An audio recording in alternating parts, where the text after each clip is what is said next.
Ahora sí. Entonces vamos a compartir.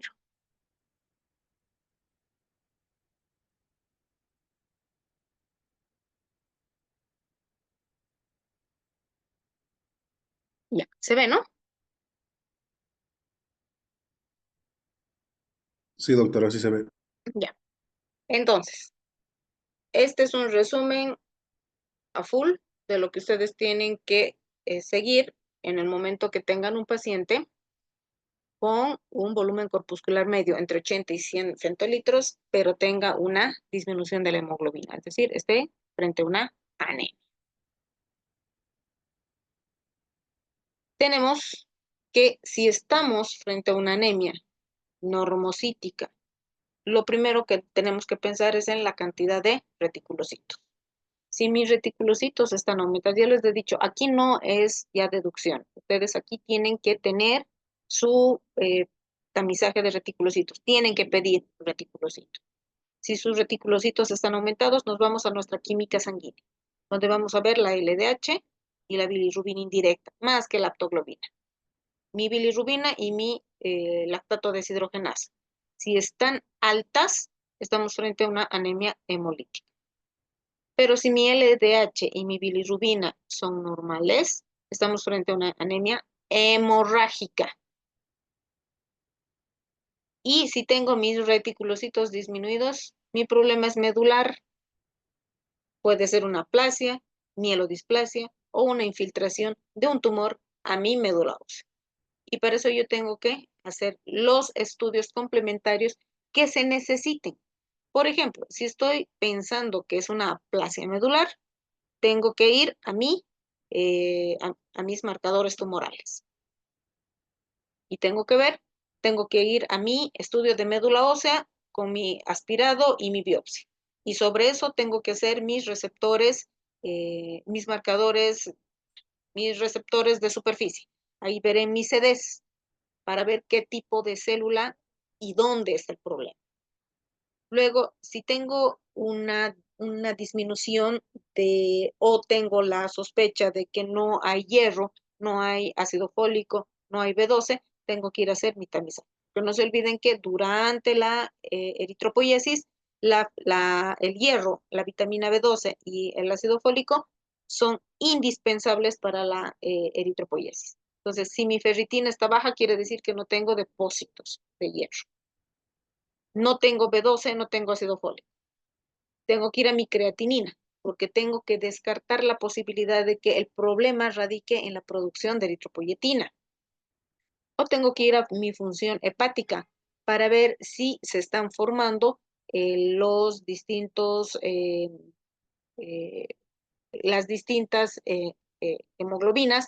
Por ejemplo, ya habíamos visto en una lesión prehepática, perdón, en una ictericia prehepática, el problema es en la conversión o en el aumento de la bilirrubina eh, indirecta. ¿Por qué? Porque hay destrucción del eritrocito y al haber destrucción del eritrocito, esa hemoglobina va a salir a la circulación y a través de la circulación va a ir al hígado. En el hígado tiene que conjugarse. Entonces, tengo que ver mi función hepática, si se está conjugando o no se está conjugando.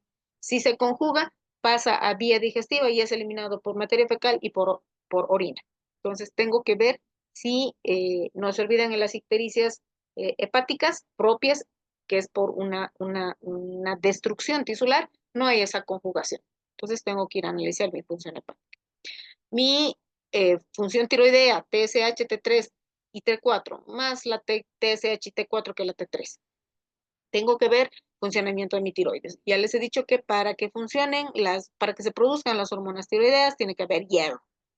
Si no hay hierro, no hay no hay producción de hormonas tiroideas, por lo tanto, hay una anemia. Entonces, tengo que ir a ver mi función tiroidea.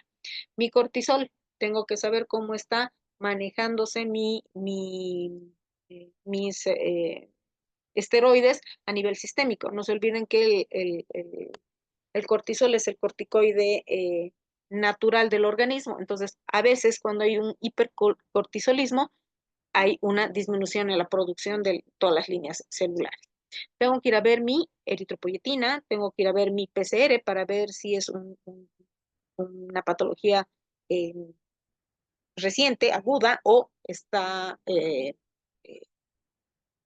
ya en fase de recuperación. Y tengo que ver mis marcadores tumorales, sobre todo si estoy pensando en una infiltración de una neoplasia externa, mama, pulmón, hígado, eh, tracto digestivo, de donde sea. ¿Por qué? Porque tengo que ver qué es lo que está sucediendo a nivel medular. Y una disminución eh, de la producción de reticulocitos significa que mi problema es a nivel medular. Y tengo que hacer mi CUMS, mi test de CUMS, que es el que me va a hacer mi diagnóstico diferencial entre inmune y no inmune. Si es negativo, es anemia hemolítica no inmune. Y si es positivo, es inmune, que puede ser por aloanticuerpos, por una incompatibilidad transfusional, grupo factor RH, una enfermedad hemolítica del recién nacido.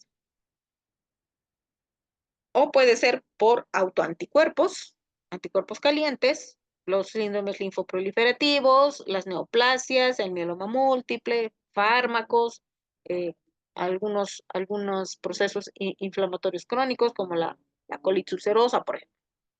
O anticuerpos fríos, infecciones principalmente por bacterias o síndromes linfoproliferativos. O formación de molicinas bifásicas, como por ejemplo la sífilis, que es algunas infecciones virales, HIV, por ejemplo, o inmunomedicamentosa por aptenos, antibióticos, los inmunocomplejos, antiácidos, antipalúdicos, diuréticos, o autoinmune, la alfa-metildopa, la L-dopa, la cimetidina, que ya no la utilizamos, el diclofenaco, que utilizamos muy frecuentemente, produce hemólisis, y el ibuprofeno. Nuevamente, hacer hincapié en que tengo que analizar mis alteraciones estructurales eritrocitarias, porque esto me va a orientar muchísimo a seguir un camino para mi diagnóstico definitivo. Entonces, tengo que ver dónde voy a encontrar acantocitos, equinocitos, esquistocitos, degmacitos, eliptocitos, esferocitos, porque estos tienen una patología que se encuentra, no que pertenece a tal, pero sí que nos orienta a seguir una línea de diagnóstico, ¿no? ¿Cuáles son los laboratorios útiles para mis diagnósticos diferenciales? El test de Coombs. Pero en la anemia hemolítica autoinmune solamente es específico entre el 2 y el 5%. Es una patología, un laboratorio que sí nos orienta, pero que no es típico de. Tenemos el test de fragilidad osmótica. En esto nosotros vamos a ver la resistencia de la membrana del eritrocito y generalmente la pedimos cuando estamos frente a una esferocitosis. El test de desórdenes hemolíticos asociados a cuerpos de Heinz, principalmente cuando tenemos la sospecha de déficit de glucosa 6-fosfato deshidrogenasa o una hemoglobina inestable o una talasemia mayor. Luego, el dosaje enzimático. Tengo que pedir glucosa 6-fosfato deshidrogenasa o P50 si no tengo características propias de esa patología que estoy sospechando. ¿No? Estos laboratorios ya son mucho más de especialidad, no son para médicos generales, pero tienen que saber que existen. El test de Ham, la citometría de flujo, principalmente esto para ver la hemoglobinuria paroxística nocturna y la electroforesis de hemoglobina. Hasta aquí. Preguntas, dudas. Tiene que quedar claro lo que es una hemólisis y cómo tenemos que seguir el camino para hacer mis diagnósticos diferenciales.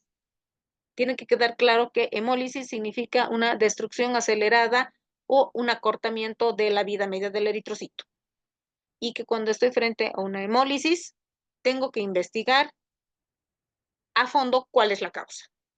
Porque las complicaciones muchas veces son peor que la misma enfermedad. Preguntas.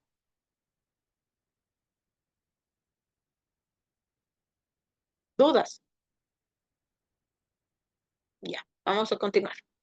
El buen médico trata la enfermedad, el gran médico trata al paciente que tiene la enfermedad. Tienen que ser grandes médicos.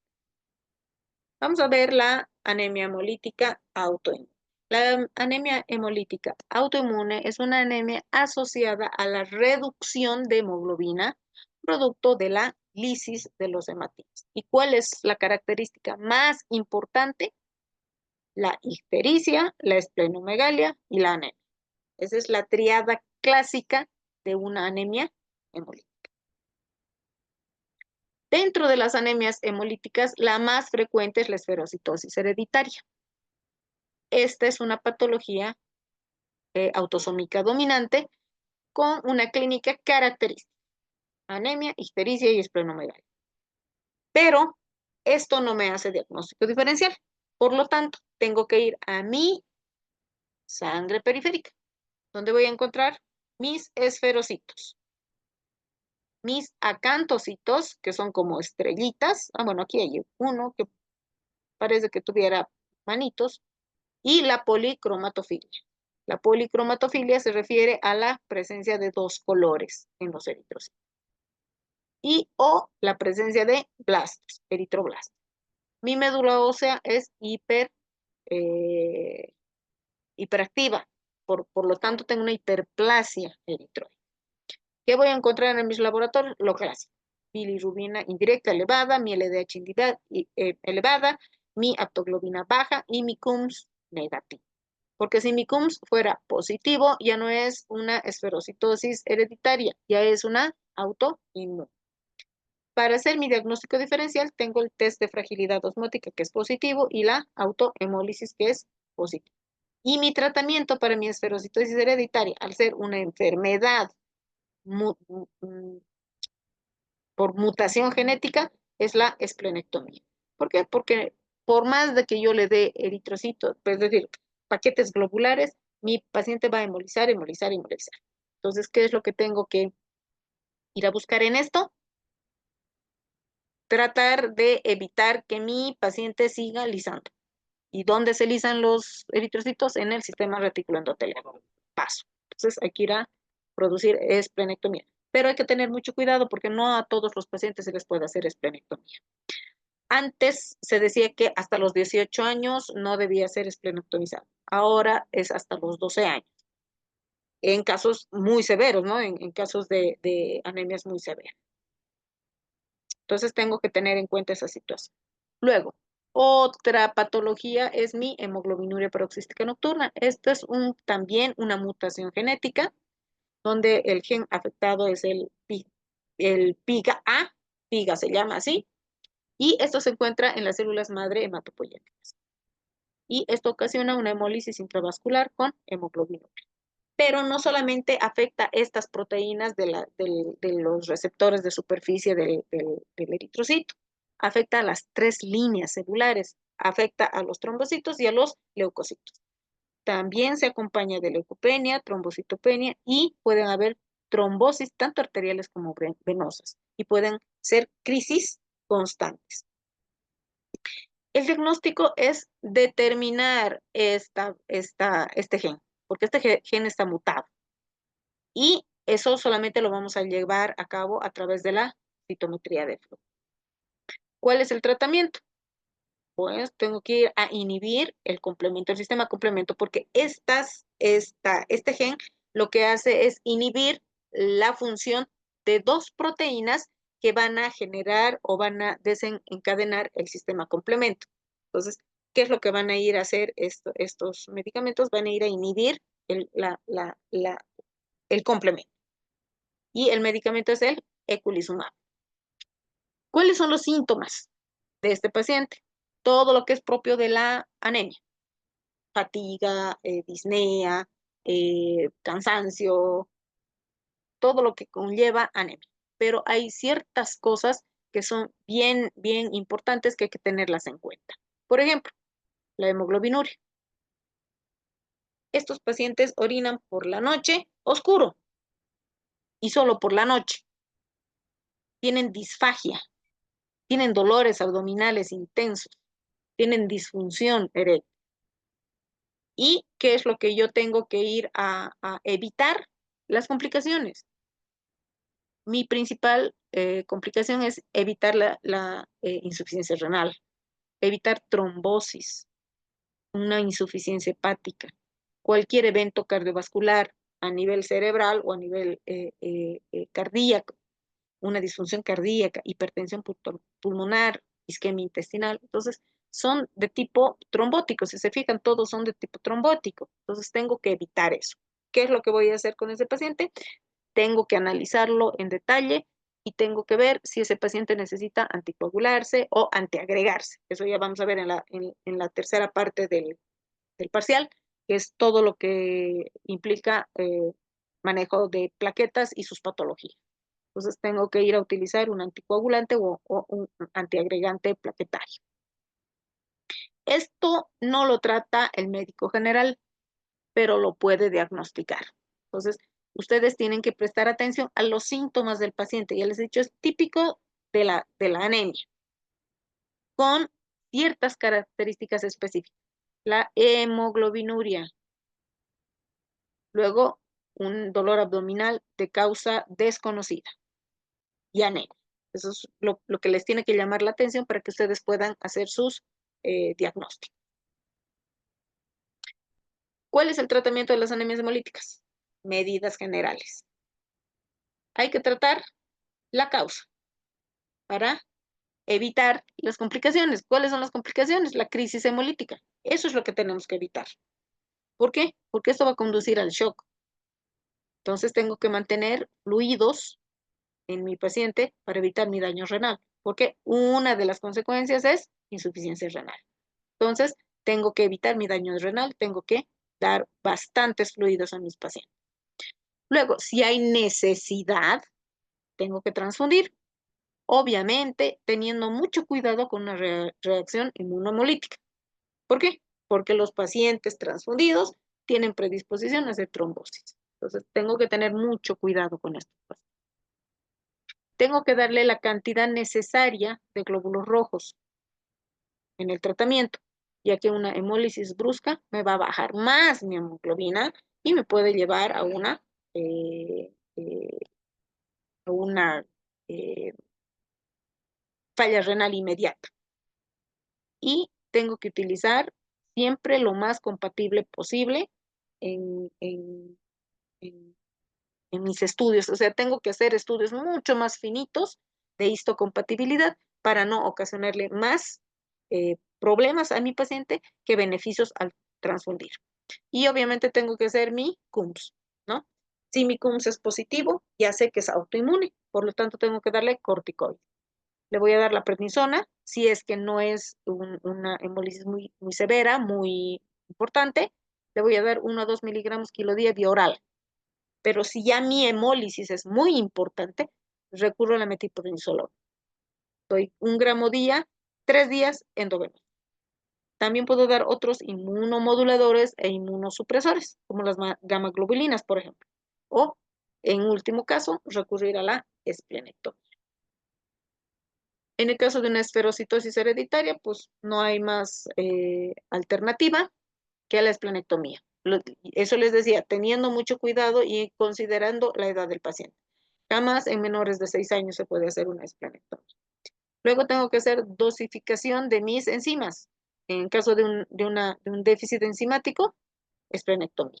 Pero solamente puedo obtener respuestas parciales, no son tratamientos definitivos.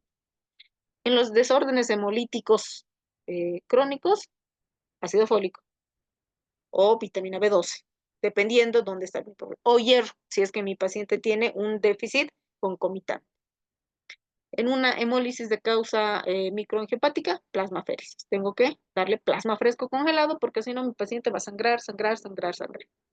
Y en el caso de la hemoglobinuria paroxística nocturna, si la anemia es muy, muy severa, tengo que transfundir glóbulos rojos lavados. Estos glóbulos rojos son sometidos a radioterapia, a una dosis de radiación. Se les hace pasar 2, 3 veces por la eh, por la máquina donde me van a colar, entre comillas, todos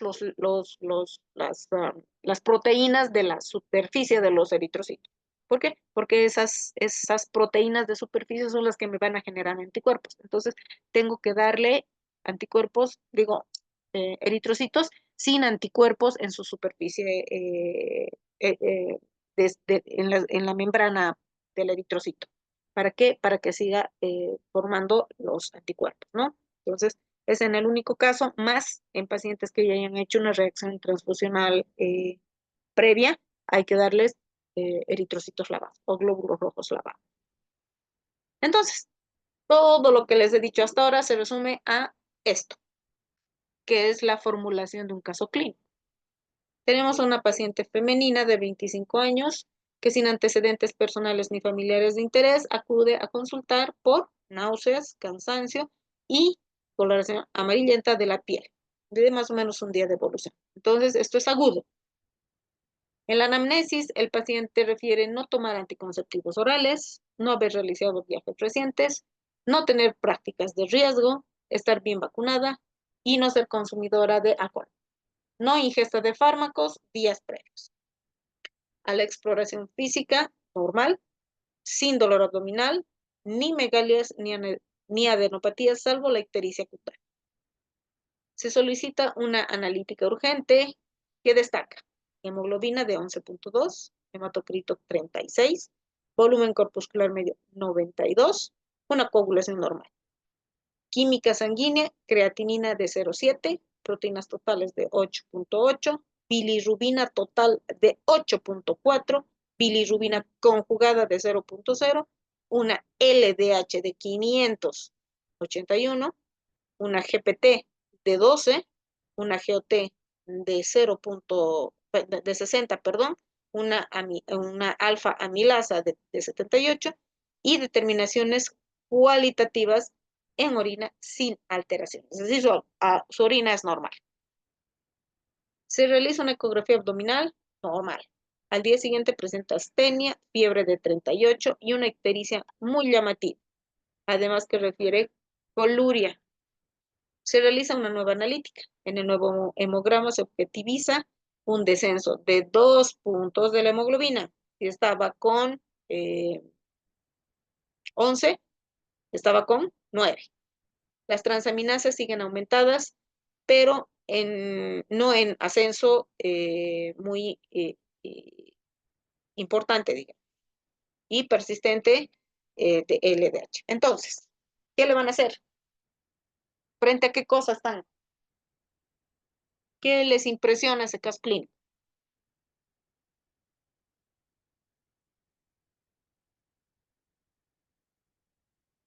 La bilirrubina total DOC, que tiene 8.4, Está pero con ahí una hiperbilirrubinemia. ¿Qué más? su LDH en 581, su GOT también está alterado, Sus transaminasas están alteradas. ¿Qué más les impresiona? maneja todavía un volumen corpuscular dentro de lo normal, está con ¿Ya? 92. ¿Dónde está? ¿Qué más? Y en este caso ha tenido un descenso en su nuevo hemograma a 9 de hemoglobina. Entonces he hecho una Entonces, anemia en 24 horas. y está teniendo demasiada destrucción de eritrocitos. ¿Ya? Por ende, Entonces su estamos bilirrubina frente a una probable hemólisis. anemia.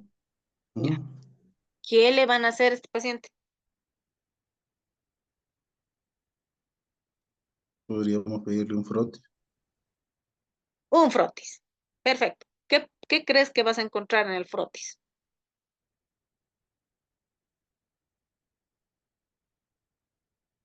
¿Qué piensas que vas a encontrar?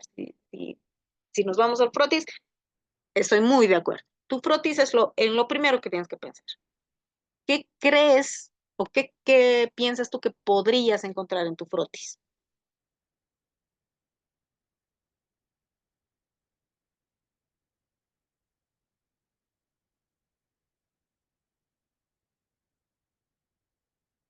No es qué cosa vas a encontrar aquí, sino qué crees tú que vas a encontrar en tu frotis.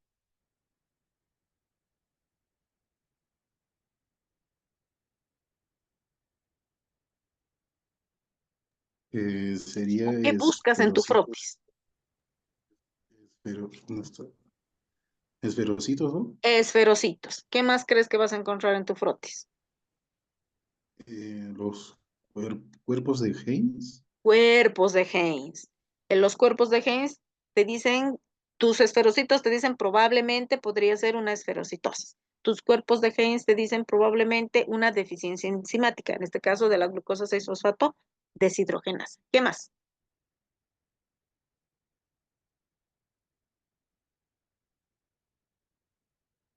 ¿Qué más podrían encontrar en su frotis? Tal vez las células falciformes, ¿no? Células falciformes, drepanocitos. Eso les va a decir que es una drepanocitosis o una anemia drepanocítica. ¿Qué más? Entonces, fíjense el valor que tiene su frotis de sangre periférico. Entonces, no le han pedido reticulocitos.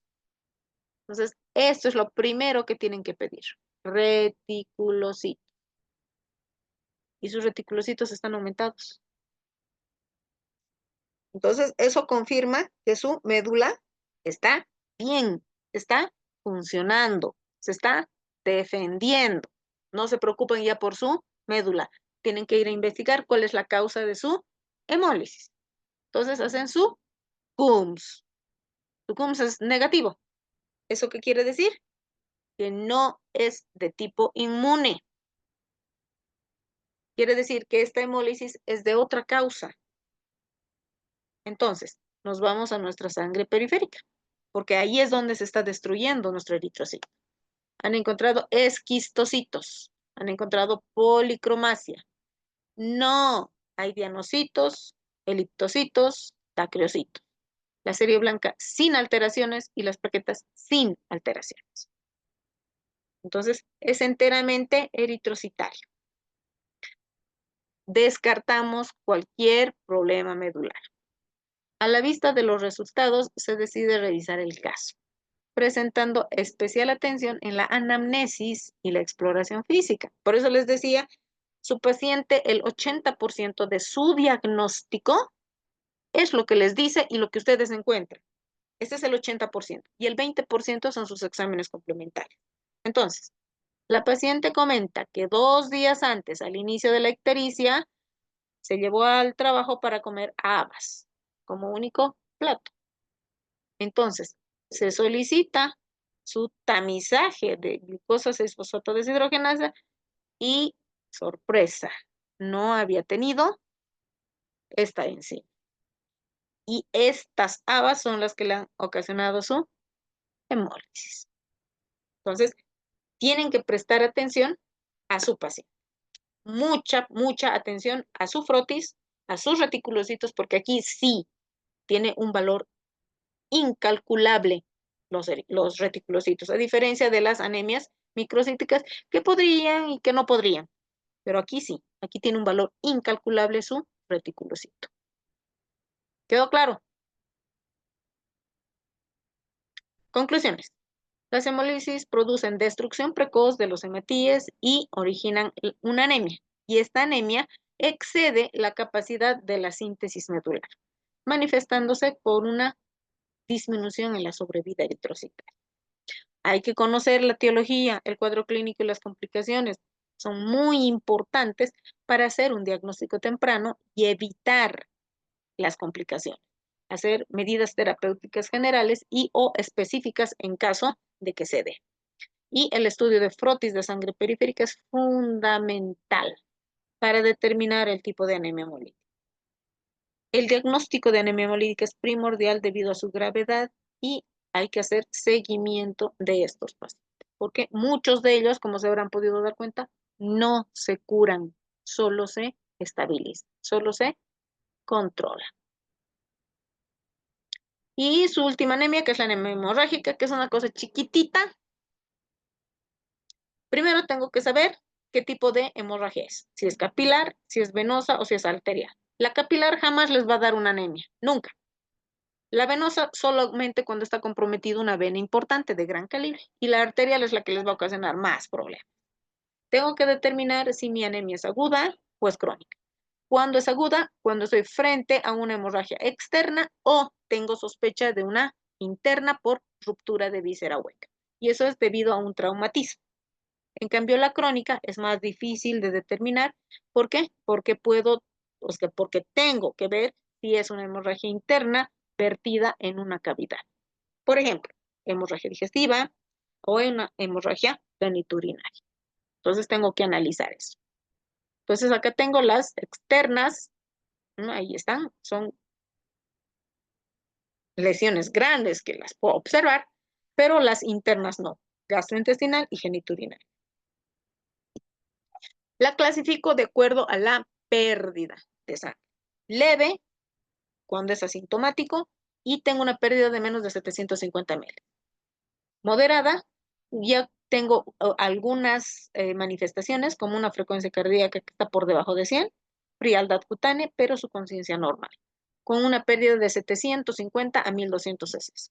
Ya grave, cuando tengo alteraciones evidentes, una frecuencia cardíaca de 100 a 120, palidez, diaforesis e inquietud y o oliguria, con una pérdida de 1250 a 1750. Y la masiva, cuando tengo ya realmente muchos problemas, ya mi paciente está con una conciencia alterada, está en anuria, en shock, palidez extrema, una frecuencia de 120 o más, cuando mi pérdida es de más de 1750 cc. Entonces, tengo una disminución de la hemoglobina con un descenso progresivo del volumen corpuscular medio y hemoglobina corpuscular media normales, más mis reticulocitos. ¿Por qué?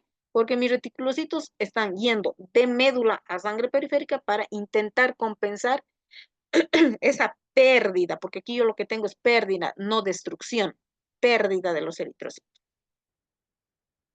La muerte viene por hipovolemia, no por anemia, por si acaso. Eso tiene que quedar bien claro. Es por falta de volumen, no por falta de eritrocitos. Y el compromiso sistémico es por hipoperfusión y no por anemia. Hay que resolver la causa y hay que hacer reposición. Primero con cristaloides y luego con expansores plasmáticos. Y si en caso el paciente requiera, porque ya hay compromiso severo, transfusión con una hemoglobina por debajo de 7 o cuando está por más de 8 gramos de decilitro, pero ya hay compromiso sistémico. Principalmente taquicardia, todo lo que habíamos visto, ¿no? Taquicardia, palidez extrema, alteración de la conciencia, anuria, etcétera. Ya tengo que transfundir a mi paciente independientemente de su hemoglobina, porque ya tengo una inestabilidad hemodinámica.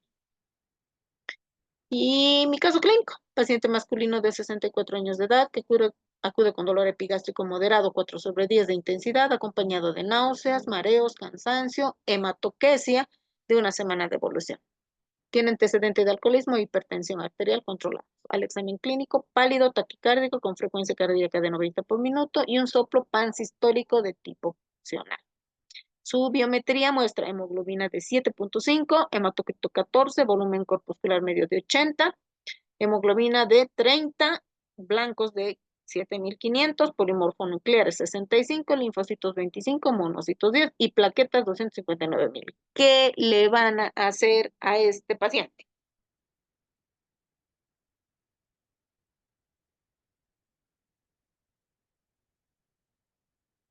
¿Qué le van a pedir? ¿En qué están sospechando?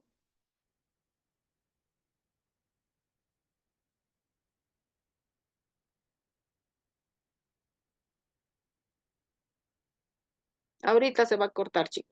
¿En qué están pensando? ¿Qué le van a hacer? Ahí está su hemograma. ¿Qué le van a hacer?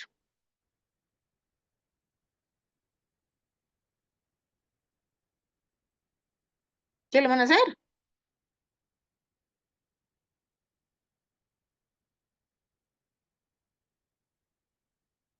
Por lo menos agua denle.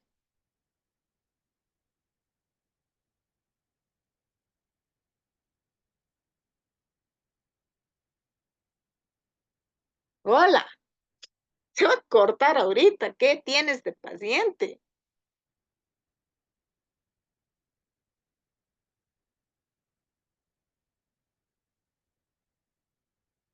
¿Hay alguien ahí? Hola, hola. Hola, Doc.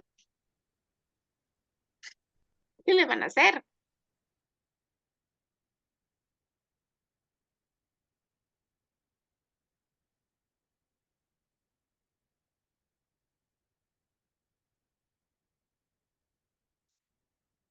Ay, guaguitas, guaguitas, guaguitas.